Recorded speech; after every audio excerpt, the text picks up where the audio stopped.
ASMR Who, and in this video we're going to be continuing our trip through the Big Finish main range of releases with release number 2, Phantasmagoria.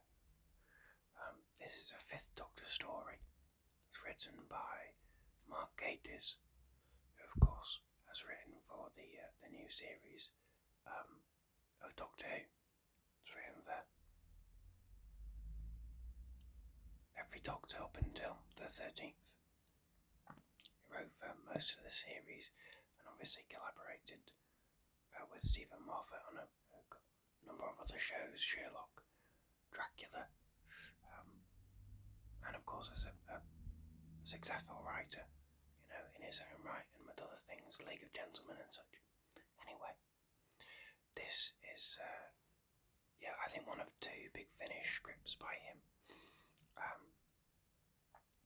And I think you can tell that it is one of his scripts. I know Mark Gatiss is not always the most popular writer for Doctor Who.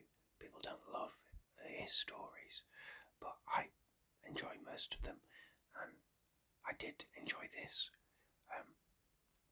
So in Phantasmagoria, you've got the 5th Doctor, voiced by Peter Davison, and you've got Turlough, voiced by Mark Strickson, who arrive in the 17th century in London, and there are people who are disappearing, and it's sort of linked to like a gentleman's card club place, and it's this sort of mystery of what's going on with these people disappearing, and when they're disappearing they can hear these sort of voices, these sort of ghostly voices, which is what the Phantasmagoria of the title is, and so it's a sort of mystery of what's going on there, why are they going missing, who's taking them. There's a highwayman in there, that's an element of the story, and so that's the basic sort of premise. I enjoyed Phantasmagoria. I didn't love it, didn't blow me away, but I liked it. I felt that it was the setting felt very alive. The world building I felt was very successful, and I could picture the locations, and it felt very real to me. I could visualise it quite easily, and I think that's down to the soundscapes and the script as well. I think they work in tandem really well there. The story itself is not the most incredible story, but it's not bad by any means. And there was a really great twist at the part 3 cliffhanger that really surprised me, and so that was good fun.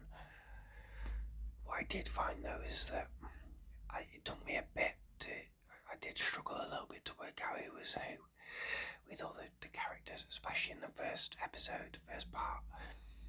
It took me a while to work out who's who. You've also got David Walliams, who I didn't know was in this, but he voices 2 characters in this. One of them's a more major character, and one of them is just for a little bit. It's for a shorter sequence. But in the cast list, he's only listed as the one character, the more major character, but not as this other character. And so he shows up as this other character very briefly, and I can obviously hear his voice, and I go, oh, that's David Walliams. But then I was just looking at the cast list while I was listening, and it wasn't listed as him. That character wasn't listed, and so I was a bit confused as to what was going on there, and is his other character meant to be this the major character he plays is called Flowers, and I couldn't work out if he was meant to be this other character as well or not. So that was maybe if I hadn't been looking at the cast list, I wouldn't have been as confused by that. But I don't know that the two voice performances from David Williams were different enough to distinguish between the two characters. But it's only a minor sort of criticism, really. It's not a major thing. The other thing is that, yes, there is a great twist at the end of part 3, but then the way it plays into part 4, it's something that the Doctor just sort of figures out pretty quickly, out of nowhere almost. And it's kind of like, well, the audience knows this now, so I guess the Doctor will just know it, and it just is. I didn't really understand how he worked out what was going on there, because it just seemed like he just guessed everything correctly out of the blue. But the twist is for the audience really more than the characters, I think, in this instance. And the Doctor's a clever guy, so I don't not believe that he wouldn't figure it out. I just felt that it all happened. It didn't pass out maybe as much as it should have done. It all happened at once in the last part. And yeah, the exactly what happened at the end, I was a little bit unsure about. I got it mostly, but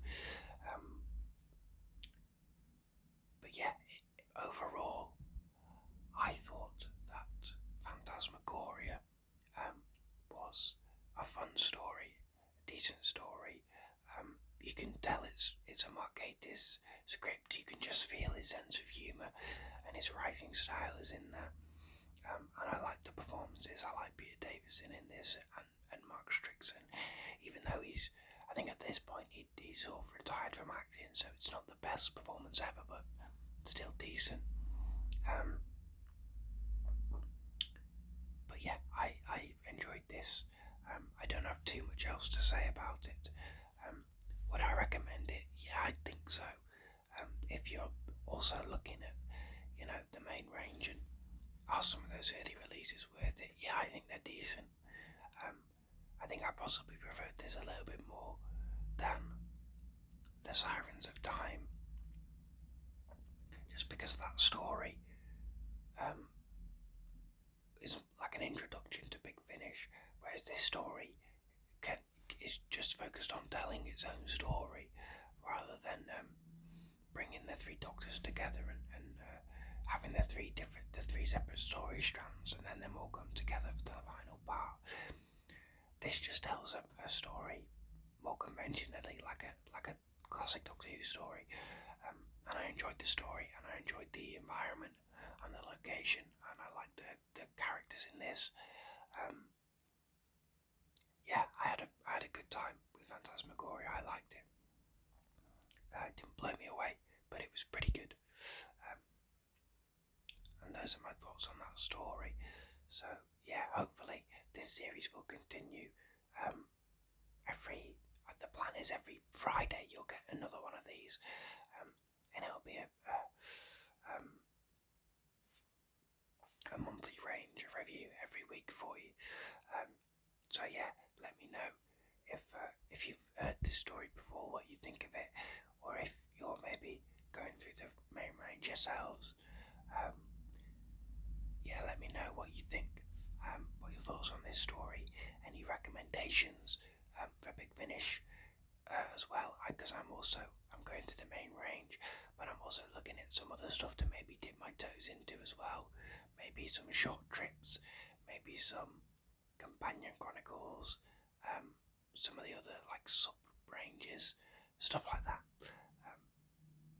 But yeah, thank you very much for watching. Please like, subscribe, share, comment, all those things that very much help appease the YouTube algorithm, and will help grow the channel and such.